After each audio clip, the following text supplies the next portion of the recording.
নমস্কাৰ বন্ধুসকল, মই আজি ফুৰিব আহিছিলোঁ আৰু তাতে দাদা এজনে নতুনকৈ গাহৰি ফাৰ্ম এখন কৰিছে।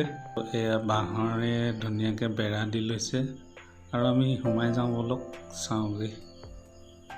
এয়া দেখিছে ঘৰটোৰ ওপৰত ধুনীয়াকৈ টকৌপাত দিছে, ধুনীয়াকৈ ঠাণ্ডা পৰি থাকিব আৰু ছাইডটো বাঁহে দিছে, তলখন ফ্ল'ৰ কৰিছে আৰু ধুনীয়াকৈ বনাইছে।